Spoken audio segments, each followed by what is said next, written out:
Hello, Smitha. Hi, Welcome Khadija. to Good evening. well, good evening.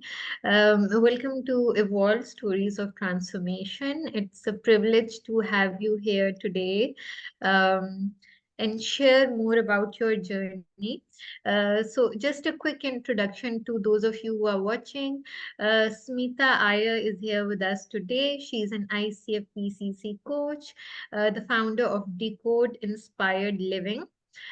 She has 26 years of corporate experience with 15 to 16 years in senior leadership roles, and she has been instrumental in turning organization visions into reality, especially turning startups into conglomerates. So we're all eager to hear what Samita has to share about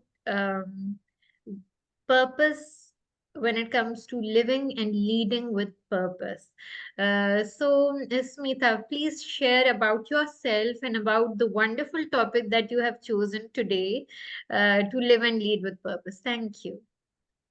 Thank you, Khadija, for that introduction, and thank you for having me here to share my story. Yes, been in the corporate world for about 26 years, and it was 2 years back that I quit to start my entrepreneurial venture. And I think I am literally living with my purpose. Uh, so for me, purpose is literally like it's like that compass. Okay, now imagine, Khadija, that you are driving a car and you don't know your destination.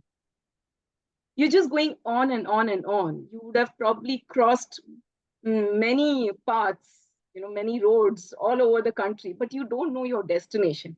How would that look like? A road without a destination. Yeah. Uh, Yes, very pointless, right? yeah, very pointless. It's meaningless. You're just going Hmm. all over the place. Hmm. Or think that you are in a ship, and these ships have those tall lights guiding them the direction, right? Now, if you don't have that light guiding you, the ship, what will happen to the ship? It will Hmm. either hit on a rock, probably, or maybe it'll hit another ship. And what will be the end result when it hits the rock or it hits another ship? So basically, if we are not living with that purpose, it just becomes very meaningless.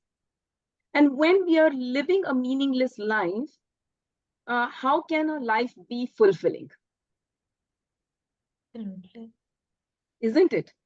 Yes. So, Smita, at what point in your life have you felt a strong sense of purpose? When I started off with the corporate in the corporate world, I was like young, bubbling. Yeah, I want to do something. That time, my purpose was, yeah, I want to do something. I want to probably make a name, make a mark in whatever Hmm. way that I can. Then I stepped into the leadership role, and then I started feeling, okay, now it's all about them. It's all about leading the team, giving them meaningful goals, helping them grow, helping them see how they can contribute and all of that. But it was some 3 to 4 years back. Something within me was constantly telling me, I'm not enjoying. I don't know what I'm doing. I was contributing well. I was in a leadership role. The organization is good, but somewhere deep within, there was this voice constantly telling me that no, this is not what I want to do. Why am I not happy now? I was happy, but why am I not happy? Whatever I'm doing, why is that? I'm questioning every act of mine, Hmm. and that question became like it started for some time like hounding me. Uh, Hmm. and when I kept questioning myself, there was something telling me I'm not living very consciously. I have gone in an autopilot mode. This autopilot mode is like you are in a survival mode. And when you're just surviving and just keep doing and doing and doing what others are telling you to do, and that's not, and you don't feel that as your own, then a bell should ring. Literally a bell should ring, and that's exactly happened with me. That I wanted to live more consciously. I wanted to live with an intention. I wanted to see how I can add value to myself, and thereby how I can add value to others. This was one big reason. The second one was, we all know, Khadija, that everybody is in a very fast, is working in a very fast-paced environment, right? With the technology advancements, with expectations of organizations skyrocketing. I used to get a lot of feedback, or people used to approach me, not just within the organization, but people around me whom I know, leaders from different organizations, or people from different organizations, sharing that they're feeling overwhelmed. They're not happy with what they are doing. They are, they feel their bosses are not doing justice with them. There is unfairness. There is biasness. Uh, and when I was constantly listening to this, there was another voice that was saying that, yeah, I need to do something about this aspect. And I always believe that a leader is the one who has a lot of responsibility to help people, go to the place that that individual wants to go. That's why we are called as leaders, right? Otherwise, everybody, if wherever they have to go, they'll manage themselves. The very fact that we have a responsibility of a team, it's not about just getting the task done. Task will be done any which ways. And I strongly used to believe that it's about, when we understand people's needs, when we understand people's potential, when we guide them, when we show them the path, that's where they truly believe in us. And this was like, what's happening around? Why is there so much of a mismatch between the way leaders should be leading and the way they are actually leading? This was another reason that pushed me to redefine my own purpose.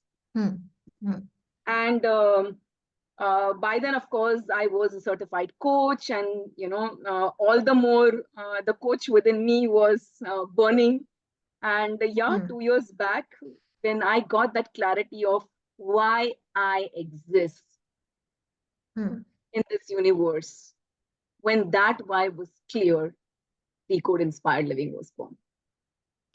Smitha, you mentioned something very interesting there about making work more meaningful for people in the organization.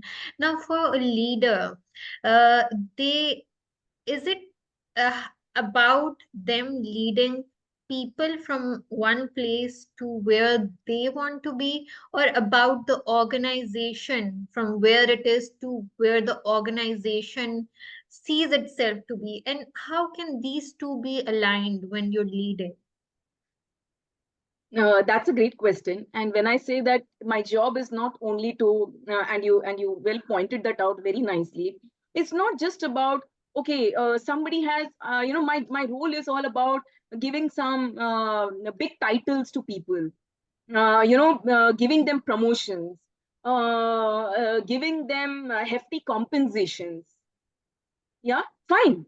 I am not denying the fact that promotions are required.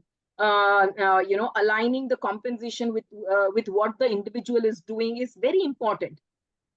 But the point is, neither can a leader nor an organization can attract nor retain people if the values of the individuals are not aligned with the values of the organization. So as a leader, it's for me to first understand the organizational values. And are those values aligned with my values? If I am only not aligned, how can I show the direction to my people? Isn't it? So first is understanding whether the organization's values are aligned with mine, and then to help individuals see how their values are aligned with the organization. For example, there are many organizations who are working towards safeguarding the environment, right? We are all talking about environment, safeguarding the environment, creating products that are environment friendly, right? Now, assume that there is this organization who is creating products that are environment friendly. And I myself, I am an environment activist. Or I truly believe that, yes, I need to do everything possible to safeguard this planet. I will instantly get attracted to these kind of organizations. For me, some of my values are being authentic, being able to receive feedback for my own good, so that I'm able to learn, or I'm also able to give feedback to people for them to grow. Help people show opportunities of growth. How can they grow? Now, if there is a complete misalignment of people are not authentic, there is no opportunity to grow, or I am not able to give that opportunity to people, there is a complete misalignment, right?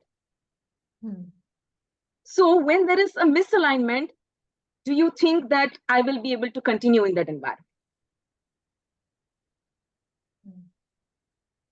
So there is a deeper meaning when we say that, align your values and your purpose. Yes. So it has a cascading impact. That brings me, as you were talking, Smitha, I realized that a lot of people, when they're looking for jobs, this is the last thing on their agenda, whether their values are aligning with the company that they are choosing, because I think the number one priority is what remuneration I'm getting. So for those people, although we might be sort of um, divulging from the topic as such, but I would like you to share as a leader, like, how can they actually look for work that aligns with their values? Because as you shared, there has to be a purpose, there has to be alignment of your values. So how can that be done? Yes, Khadija, when people are looking out for opportunities in other organizations, this somehow gets missed, or it's not given its due importance. But whenever these people quit, they're not quitting then because they have got more compensation or higher, higher or fancy titles than what they were. They have left because there has been that disconnect. And the disconnect at a deeper level are the values. It's like the iceberg, right? The leaders, when they're interviewing, are looking at the knowledge and skill. The people who are going for the interviews, looking for opportunities, they're looking at the brand. It's a big brand and I want to work for this big brand. But when they probably go inside, they realize that there's something missing. I'm not happy. Then they'll blame, then they'll have hundreds of excuses to say this did not happen, this is the problem, process is not there, that is not there, and this is not there. But somewhere deep down, there is a value conflict. So when you are actually looking for opportunities, or even when you are not, even when you are wherever you are, my suggestion would always be reflect on what you love the most. As they say, do what you love and love what you do, right? What's the point? I mean, I'm not a person who would say, oh God, it is a Monday, or thank God it is a Friday. We can't be living in, every day like, oh God, it is a Monday, and thank God it is a Friday. Once a while, we all are human beings. Fine. We will all go through those ups and downs. Nothing is always perfect. But if it is perpetual, then there is a value mismatch, and you are not passionate about what you're doing currently.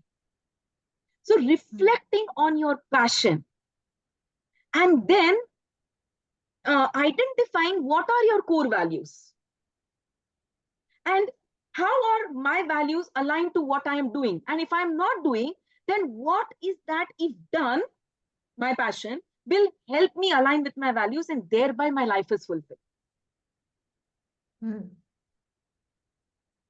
And for that, it's not essential that we all need to be entrepreneurs.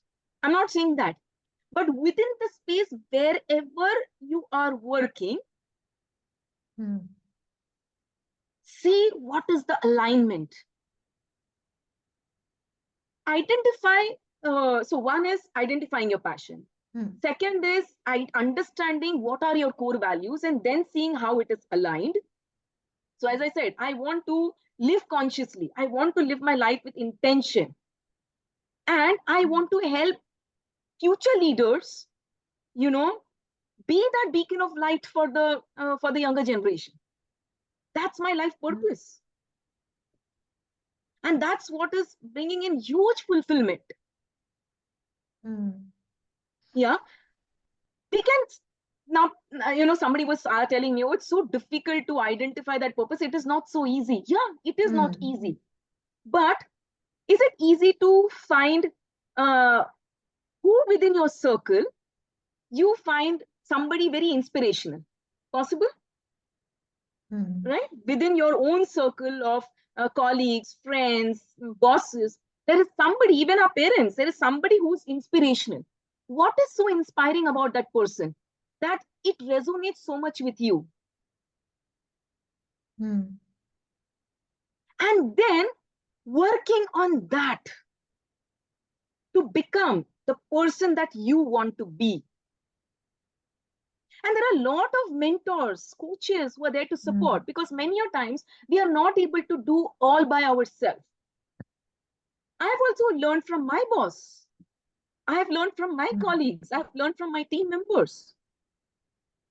So identifying who's that mentor, taking the support of that mentor to lead you, to give you that direction or to show you that direction. Not that the person will take you and put you there, but that direction will help you reach there, right? So which means you've got that compass. How you have your Google map, you switch on your Google map to reach there, right? So your mentors, your coaches just become that Google map. They're just guiding you, and then you actually take yourself there. They become your accountability partners. If we do these small things, we will actually live our life first consciously. First is about living our life, and then about leading others. Yes. So purpose and passion, I'm hearing, are synonymous. Absolutely. Where does that purpose come from? Something you are damn passionate about, right? Something is not there in this world, but you want to create it. It's like the Einstein story, right? He probably failed 1,000 times, and that's how we've got the light, right? Or maybe Steve Jobs, who came up with this huge technology. He didn't know. He just went out. He didn't say that, oh, nobody is doing, so let me do. So let me see, oh, nobody is doing, so how can I think about it? Maybe somebody like me, who's passionate about developing future leaders, yeah, there could be many people around doing that job. But I am so passionate about it that it doesn't matter how many of them are doing all out there. But I still know I can make a difference to a few 100,000, a lakh of people. And they will remember me, and I would have created some legacy. Absolutely. So, Smita, for leaders, how would you suggest, how can they integrate purpose in the leadership styles? Uh, See, the first and foremost, leaders have to know that they're not there to do the jobs of people. Okay, job will happen. The outcome will, the targets will be achieved. But the point is how you are giving direction to your people. So you are the compass first for your team members. Are you being the compass for your team members?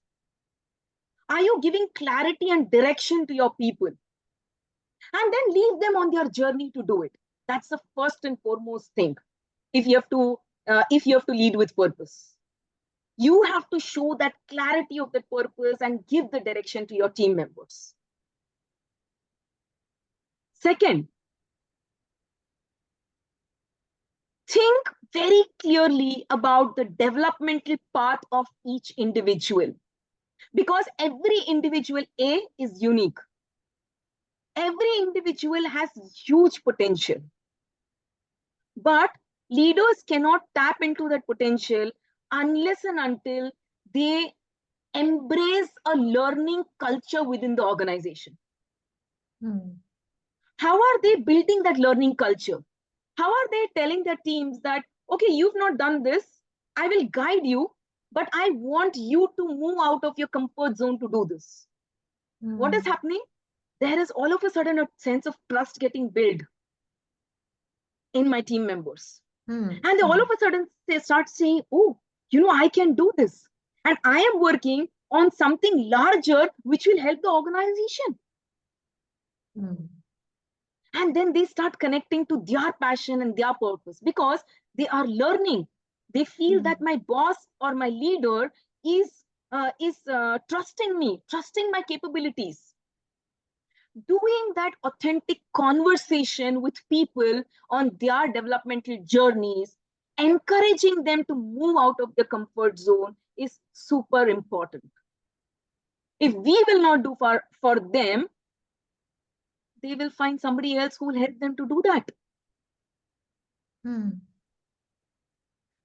And the next is feedback. I would rather say the feed forward conversations, not the annual appraisal conversations and like a tick mark activity, and then saying, oh, you did not do this, you did not do this, why this happened. It yields Hmm. the individual to go nowhere. How will that individual have any sense of purpose or ownership when at the end of the year you keep telling what has not happened? So instead of doing that, how can we do a feed forward conversation? Means looking into the future. What is that you would Hmm. love to do that you've not done in the past? Hmm. How is that you would like to improve on your own performance so that you are learning? Just imagine Hmm. the sense of purpose that it will get created in that individual. Hmm. And finally, one more thing for the leaders is to also take feedback, not just take gives. You know, Hmm. my way of doing it was, tell me what is that I can change to become a better leader. What is that Hmm. I can do so that you can grow? What is that I should stop doing so that the teams are working in a much more cohesive manner? It's important to be vulnerable enough as leaders to take feedback from others. And that's where you build that psychological safety for people to take risk, be Hmm. courageous to speak up, because see, my core value is that of authenticity and courage. So that's why I demonstrate these things. But Hmm. frankly speaking, when you help people to be courageous, magic happens. That's where innovations happen in organizations, right? Hmm. If Hmm. my leaders will say, if you do mistake, then there is a problem, you don't Hmm. do this, you don't do that, how will people be courageous enough to innovate? So Hmm. help them to fail, so that faster they fail, the faster they learn, and the better they Hmm. innovate. Smitha, is it safe to say that organizations that are innovative and inclusive, they by default manifest their purpose? Absolutely. Their purpose is so strong, yeah, Khadija, that everything around that purpose, they start manifesting it. And that's why innovation happens. That's why courage comes up. That's why risk comes up. Hmm. And when at the top level or the leadership level or the second line leadership level, when they actually demonstrate courage, they promote courage, psychological safety, innovation, automatically people start finding themselves resonating with that purpose. um, Hmm. I'll give you. I love this one ad that they show, as you spoke about this organization.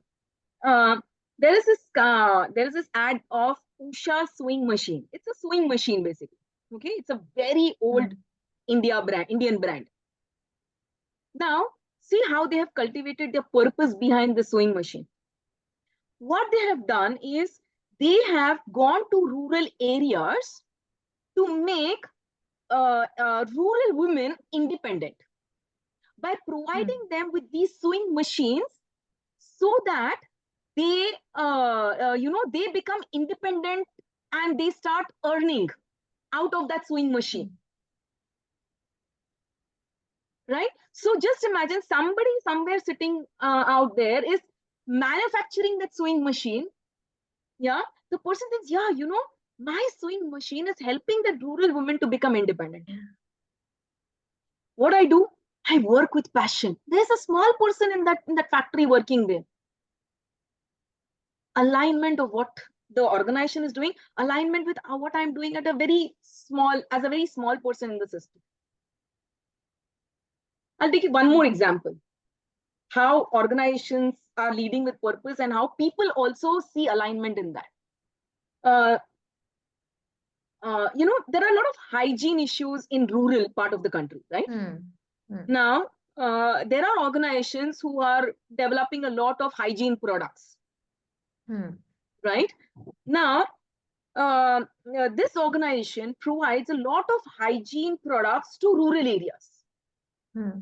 with no cost, or in fact, they're promoting hygiene through their products, and thereby it's becoming the vicinity is becoming cleaner, the village is probably becoming cleaner, the awareness about hygiene is going up in that village.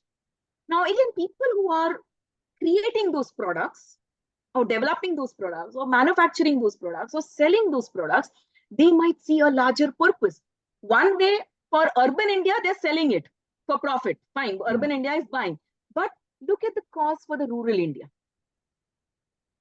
Hmm. So when I'm doing something, it gets aligned to my cause. Yeah, hygiene is very important. And I am working for an organization who's promoting hygiene and with full honesty. Hmm. Absolutely loved your insights, Smita. So basically, what I heard was that to make work more meaningful and to make life more meaningful, this is what purpose is all about. And it also gives me sort of makes me think about things that, as you mentioned earlier, that people who leave their jobs because they find xyz reason, but the deeper reason behind that is because they didn't find that work meaningful. It did not align with their values. I wish more people could actually see that and become more aware of that. So thank you for spreading awareness around that. And I love the work that you're doing. Any parting comments or notes that you would like to leave our audience with? Uh, think even if we can't see, when we are talking about nurturing the world or making an impact in the world, Hmm. uh, at times we may feel intimidated. Oh my god, world, where am I and where is the world? Make meaningful contribution to people around you. So when I was Hmm. in a leadership role, even making that small contribution to my team members, even sitting with them and understanding what they love about what they are doing, how can they become a little better than what they have done in the past. That's also about adding value to them so that they see meaning in even in their day-to-day work, literally in their day-to-day work. We all can see meaning even in our day-to-day work. But if we are not able to see, find a mentor, find who is inspirational to you, what resonates with you, go and talk to them. But don't be in a survival mode all the time, because in survival mode you only attract uh, stress, anxiety, overwhelming feeling. But when you are actually living your purpose, you will find that deep inner peace and happiness, and your journey throughout will be very fulfilling. Beautiful. Thank you, Khadija. So meaning is not just about these grand visions. It can be found in the smallest things. And actually, it's the very multiple small things which are meaningful and then add up to that grand vision. So that's absolutely lovely. Thank you so much for sharing your insights, Smita. And Thank you thank so you for much, those Khadija. watching. Thank you for being here. And those of you watching, if you have any comments or any questions, please feel free to leave them in the under the thread, and we'll get back to you. And if you want to connect with Smita and learn more about the wonderful work she's doing with conscious leadership, please feel free to connect with her on LinkedIn. So, Thank you, thank you so Khadija. It's my much. pleasure to be here. Thank you.